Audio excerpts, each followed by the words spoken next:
Kazi ni kazi, heshimu kazi yako. Kazi ni kazi, upende kazi yako. Kazi ni kazi, usidharau ya mwenzio. Kazi ni kazi, usichague lolote. Ninasema ni kazi bora chakula. Ninasema ni kazi bora mapato. Waliolinda kazi wamenawiri maisha. Waliopenda kazi wanakula matunda kazi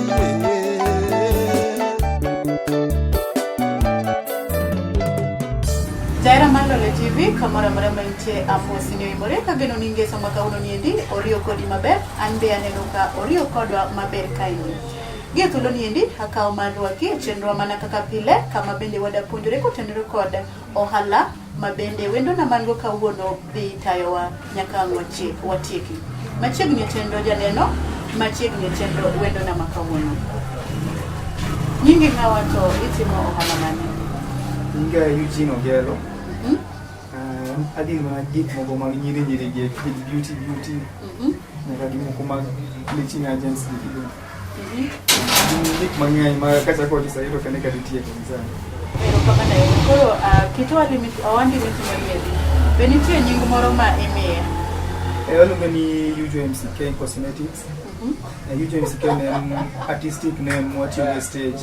Like apart from cosmetics, you take a music, you want more music, what mama don't get mondo artist or give more.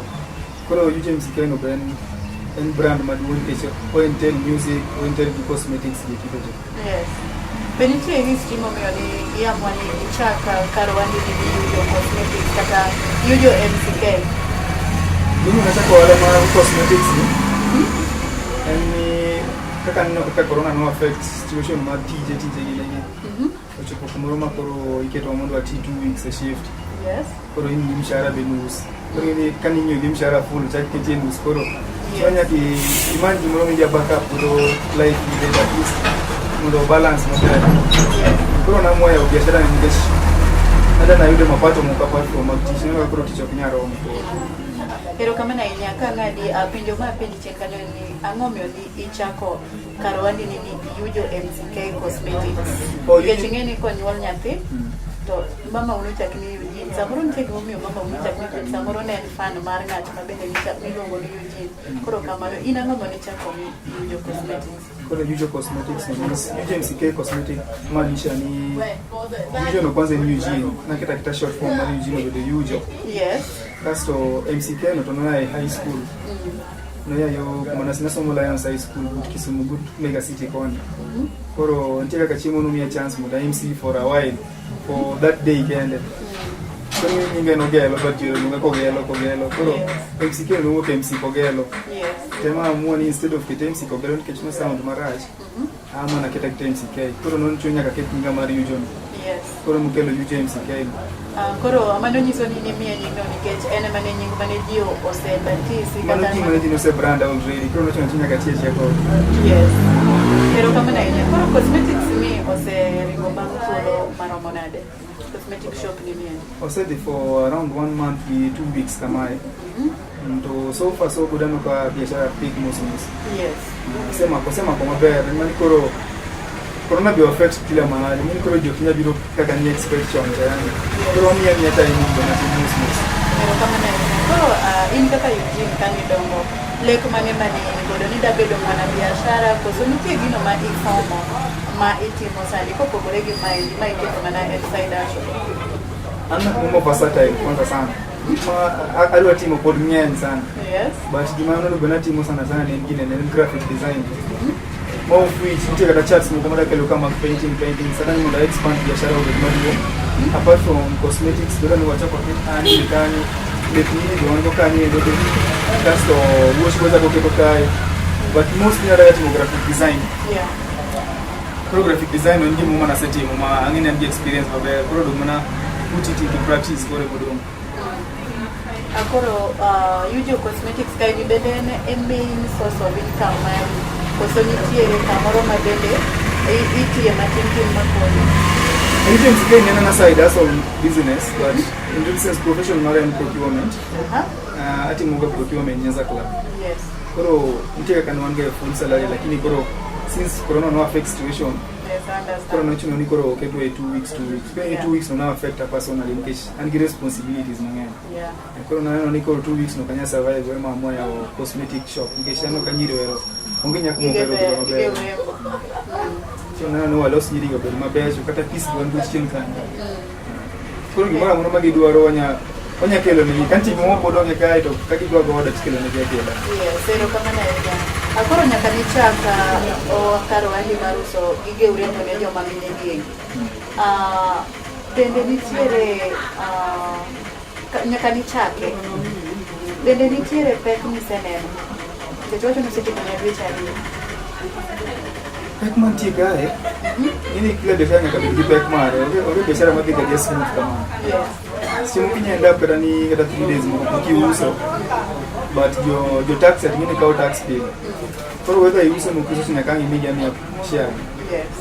koro mano wanya chini challenge simu biashara ni pains kimo ken malo mano company nya do challenge kende sofa but kaka no biashara ni kaka deno ken biashara maber nikisema kama biashara kida chako nyakini ni study biashara for around 6 months hivi nyaka onya pay kama bobe maber but my asemi ni one month anu kan sawa Yes.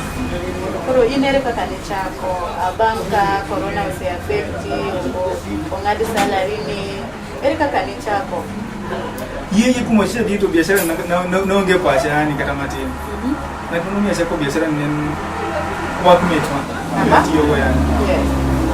chika kana nosimanga biashara ni odonga kocha sasa matana tio neno ne uso la kilo mia pesa koro isebe por no ketina kumoro to yo wangi biashara ni kama mwani oda lore yani kwa maana hiyo kocha oda lore tema mzeni imia biashara ndo adigo mbele mtateme kama roma different angina ya kwenye pick nikech anya kitu ngat mangeo kanyuma kata nyamino mangino kunya kuala tema mzeni ndo wewe biashara ya chaka dia anya ya kwenye mbele Yes.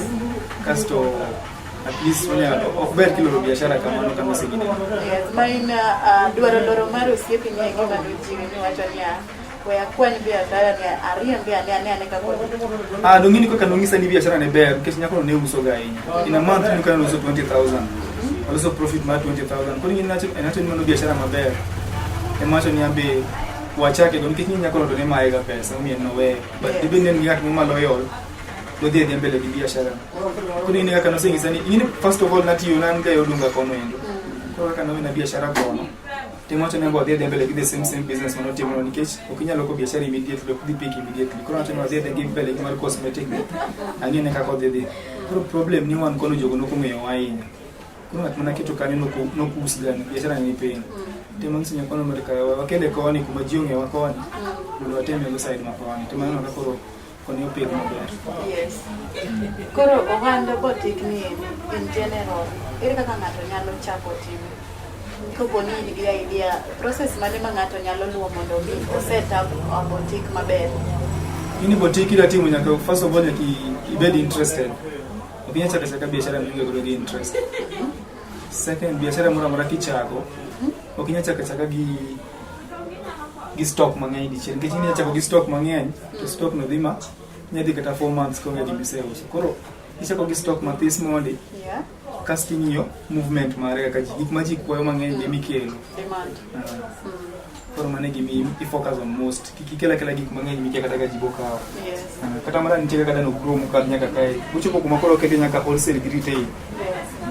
Koro work schedule mari daily timo ganade ere kaka kiche mokini ni chop kar kanyo. kandi mostly wa yoga from saa 8 ginus kanyo to nyaka saa 2 gotieno ama saa 2 ginus Yes. mane kaka warane ga kai Koro inuogone mitime koso nitie na miketo kai nitie kuonde midhiye koka iduogo ing'iyo kaka sales odhi koso itime nang'o? Chiu wado mani yoga nyuma mama kona kama tin sama dish matin kasi nitie ya minongo robe maduong' maluwo embo makona ga Yes. koro gine jok mama kona ga sani as for now but nen biashara mna yawo Yes. madam mno go beni big from kagik moko se tie kaka nen gi issue mama tin mano make ot kono koro kotiko issue neno no bedo masawa koro the big from kanyo en Yes. Ero kama na enya koro ei biashara ni Kayujo Cosmetics kaendi gin mwandu mage ma ng'ato nyalo yudo makolimi kaendi to in sure ni onyalo yudo. Ti gik moko ma obvious kaka dye, ok inyal dire cosmetic yud ka dye yonge. Dye wanda keto varieties mang'eny, nitie brown Subaru gi, nitie brown henna, nitie shampoo, wan gi nail polish gi kendo ni stick on. Ambi ni koko gi koka ng'eyo gi mos na kiye kata unachako biashara gi. Kata nice and lovely maneno na kende, but sani at least asema ko bech gi maber. Asema ko bech gi nyinge gi yani. Koro wan nyaka gi bleaching detergents kaka Citrolite gi wan gi Maxi Clear. Earrings, no strings be wan godo kai, Q-Tex be wan go, sprays be wan go, shampoos. Gi sexy powders gi scrubbing. Nyaka Pond's be wan tiye godo. Kata always be wan also. Styling gels go wan go. Anti-dandruff go. Earrings go wan tiye godo. Limona mora tiye. Kanti gi mo kata piece wan go chien kai. But kanti gi mo ng'ato nyadwaro mar cosmetic onya kata gol magwa simu kaso wade ngiba. Yes. Tigi moko manya betinyo geka lakini ng'ato ka doti kelo na kela pio pio. Nero kama na enya mana kama no ne jaira Malole TV getolo ni ndiane no katelo wa mokwongo osemana chopo egi komare kikidhi mabor kete mana kanyo kodwa dhi mbele kod puonjore kod Eugene kaindi ma en jawala man uso gige mine ma mine ohero jirembe shagodo mana kama no kete kanyo waduogo bang' dakika machuok. Kazi ni kazi, heshimu kazi yako. Kazi ni kazi, upende kazi yako. Kazi ni kazi, usidharau ya mwenzio. Kazi ni kazi, usichague lolote. Ninasema ni kazi bora chakula. Ninasema ni kazi bora mapato. Waliolinda kazi wamenawiri maisha. Waliopenda kazi wanakula matunda kazi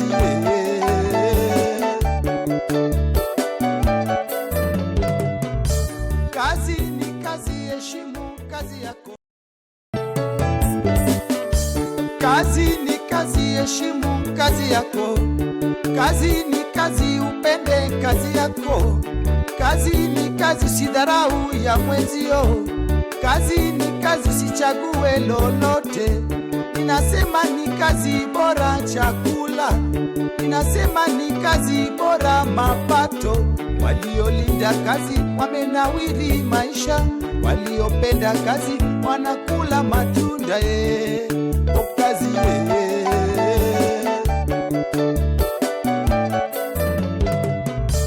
Machiegni kendo jaera Malole TV telo no mar ariyo mar chenro makawuono mar ohala gero kama bende wan gi wendo ma iluonge ni Eugene otimo ohala mar uso gigo ma warembo ero rembesa go dendegi kata gimidendo ni cosmetic shop. Machiegni chenro mondo wadhi nyime gi puonjruok ka geno ni kuma wasechopo ikwanyo achiel ariyo adek ka otenore kod mbaka mwasegoyo kod wendo na kaindi. Machiegni kendo Eugene koro ka wadhi nyime telo ni mar ariyo aneno ka nwachopo kama ne inyisa mwandu ma ng'ato kolimi kaindi to nyalo yudo e shop ni kaindi. To aneno bende kang'iyo alwora mar dukani aneno lep joma mine bende kiliero koro akia ni lewni gi gin mago mobuora buora koso gin mek jirani. Gimbe gin apart of mwandu ma in go kaindi koso gin mag ng'awa. Lewni gi be wiano wil wacho pod adhi mbele gi. Ne pod adhi mbele gi cosmetic. Koro e poka chopo kata oko koni endi. Yes. Apart from lewni man godo kanyo go benti gik mang'eny ma pod otim e kae. Ada no bed business maduong' ma gimoro amora ma becho madhi piyo piyo no beni waketo kae. Koro about lewni wan gi wauso tops mag nyiri mostly kaka chiffon tops go eko. Wan gi tights, wan gi sweatpants, wan gi vest mag nyiri gi. Kasto be dresses bodo chako kelo, perfume refills bodo no waket kae. En business makoko chako but nitie kaka wan gi plans madongo kode yani. Tikit moda kelo mang'eny kata perfume refills bodo no waket kae. Wuoch mag chwo bodo no wausi. Yani wan gi plans mang'eny nikech oda utilize place ni maber kabisa. Nikech en place maneno ka en gi a very good traffic. Koro mano nyiso ni ng'ata ma dwaro gombo limo dukani in future kiko luor nikech gigo miwacho go endi dhi yudo ka gin e iye duka kaindi. Kaindi in fact jonego menjo chako biro sani nikech kuma entie en kuma en very busy Nikech be I'm very sure ni kaka sani town imuko ni jo biashara mang'eny ka bo biro koni endi. Koro by the time magi biro koni onego beni yudo ka koro koni wan sawa makoro kata biashara moko biro to yudo kaka wasemako maber makoro customers bo mako maber. Nikech plans mon go ka Indian plans maduong sana ma ngato ka nigi interest mabinya biro dwaro gimoro mag cosmetic kama lewni unya kata go simu kasto watimo delivery shop en around ginene koni yo 5 ways koni endi. Ero kama na inya koro awinjo kiwacho wach moro mar MCMC koponi aweyo cosmetic shop matin. Bed ni in ngama ibedo involved in music koso MC ni endi itime nango?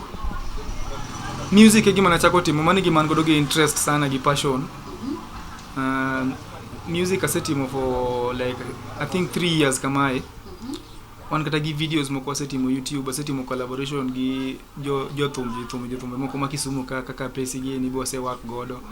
Koro music ne gima nan ga godo gi passion sana but kaka music society timo kisumu ko no mi oppose matin kech no kel income manya chulo kata rent e ot.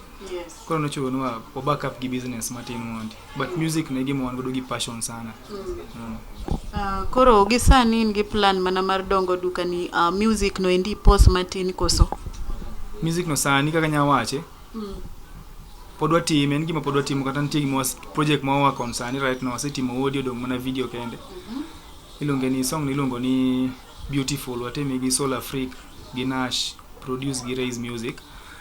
Koro en ngoma ene process watimo music ne gima watime lakini koro okanya maintain pace mar team every month ama every 2 months kech gik modwaro be ng'eny nyini gula video kende dwaro 80,000 audio dani mondi goal 5,000 ama 10 koro en gima okanya maintenance pa now ko chunya ka team biashara mondi ayude kata income moro maber e ko dhi mbele gi music. Ero kama na inya koro kwa dhi nyime kotenre koda ohala mwawuoye odiochieng' ma kawuono ma en ohala mar duka mar cosmetics. Wang'ega ni ka ng'ato chako ga ohala to chako mondo mi oyud ber to sama ng'ato betimo ohala otuomore kod pek orado kod achiedhnade kata challenges modhuro to kada chaka dang'eyo ni nyaka nyochi yawe dho poko budho inyalo wacho ni ohand cosmetic ober koso rach? Ngini podane process mar timo study mar business ni kaka move. Koro as per now podate mong'io ne ka be income mabiro be nya sustain for kata another 2 months. But as per now okanya to nen business marach ngech nyiri nyiew gik moko pile. Nyako sani kata gik moko mag makeup serum kaka Pond's chuno nyaka ngobio kaw kata cosmetic. Nyiri suko ka pile. Ino kana ni saloons moko be ntie bathe kae ma idoni joga sema karago makastimo ka piso rumo ne gito gibiro to gikaw koni. Koro en business mabero kanya to no rach. Koro nyaka nyochi yawe king'ie mosa ka expand to en gima nyalo konyo ng'ato ngima ng'ato ka ng'ato ponyo yawe. En business maber kabisa lakini koro ngini bes moko depend ga gi place ma intiere. Kin place moma ni a lot of traffic definitely nya ana living with it.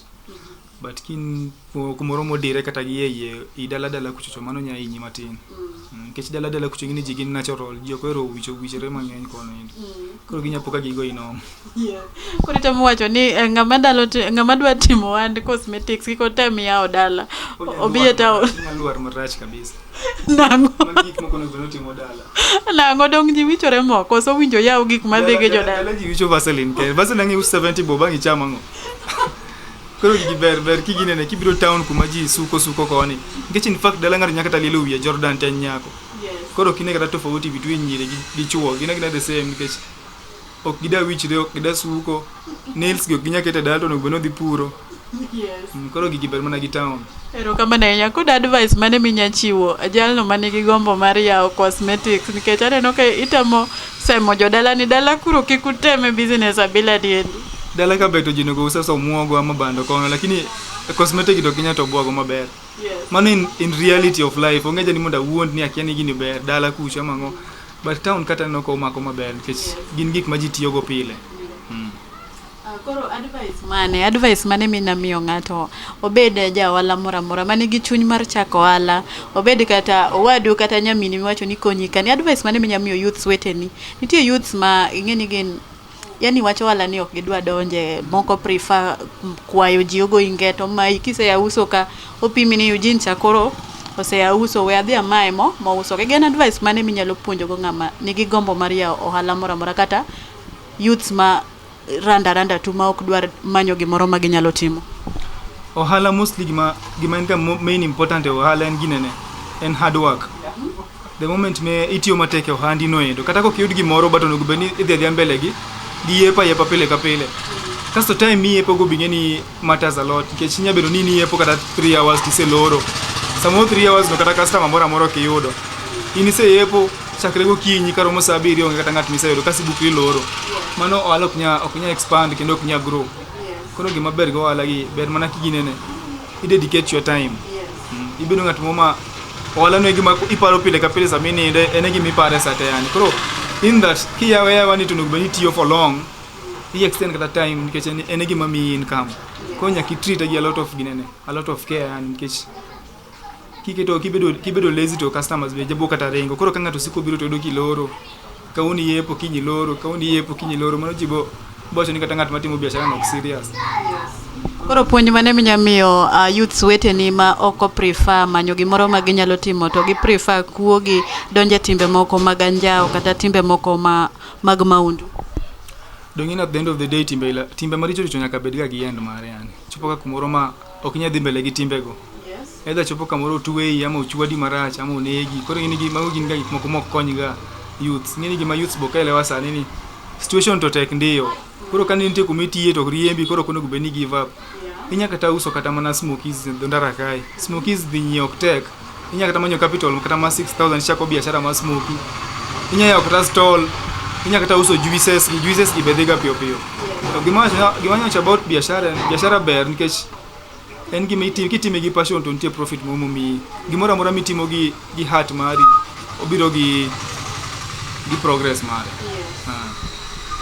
Koro awachne sama wadhi nyime ni endi chien kanyo nasepenji but nago mondo med lero nwa matut pek ma unena ahinya gi ohala. Awachni kotodre kod mari ni nyaka ni chake within this month imed lero nwa matut nikech korona sani oketho gimoro amora. Korona to ketho kuonde te pek mantie sani mani customers ong'eny ahinya. Koro ngini kaka customers betin kamae at the end of the month ini landlord odhi dwaro mana pesa ne mar rent. Kod nus chimo ko rent ni kao place ma class kaka karaka ino kaka ler en kuma classic rent bingini ko nyaka dhi malo matin. Koro in case samoro ino ni month odhi moki profit me expect ni dhi make from that end of the month ino no nyaka ta chulo rent. Koro kin ngat makoka chako biashara chuno nyaka gidine chaki mede pesa ni moro mabate mok mar biashara chul go rent i med go stock kendo koni nikesi mo kedo ni okokel gine okokel pesa mi expect no yani. Yes, no kasama yo wangwa koro iwacho ni uso rach customers ok bi nikech corona ni endi. Koro products mi uso gi dong begin gi expiry date koso gin mago manyalo bet for long ma kata ka customers ok bi to chieng magibiro to giyudo mana kapod giber. Mano be one of the reasons mano miyo amwa ya biashara ni nikech gik ma uso gin gik manya bet kata 6 months. Gin gik moko mok kethre gionge expiry dates. Gik moko ka earrings ok nya kethre kikano gima ber to gionge expiry dates. Gin gik minya rwaki kata 10 years pod irwako gi arwaka.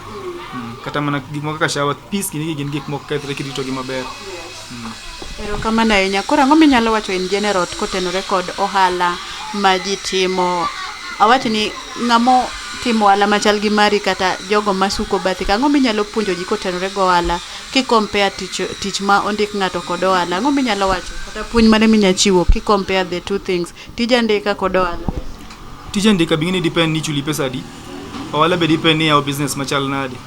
Koni ngini at the end of the day inya bet nin gi ohala maduong mami a lot of profit. Aminya bet nin gi ondiki tich but ichuli matin. Koro kondiki tich tichuli matis gimone gitimo ne gibeni kano pesa ti ya ohala. Ohala be kin gi ohala ma pod ni ping matis ono gibeni dhi tindiki tich mondi ki yud capital mi expand godo ohala no. Yes. Koro gi dwarore yani gin gik ma gidhi hand in hand.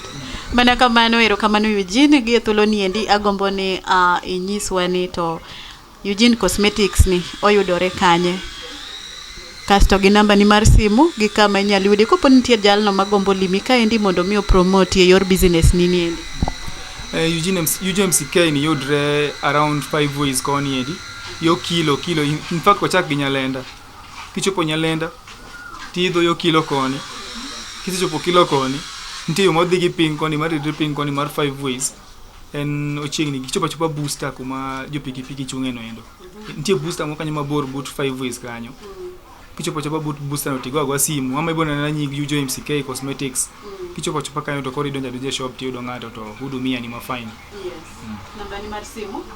En 0706 822 365. Yes.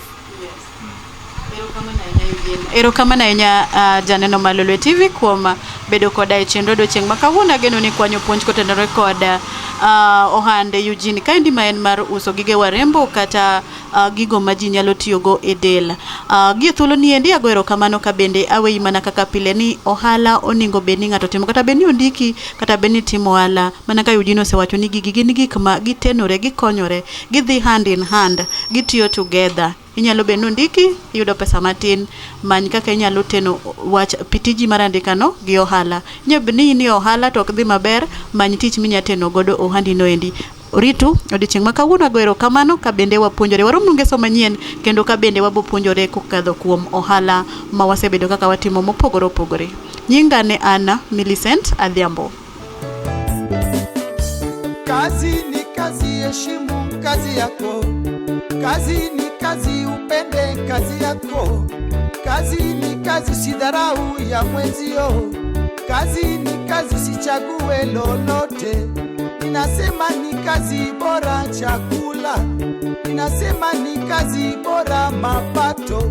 Waliolinda kazi wamenawiri maisha. Waliopenda kazi wanakula matunda.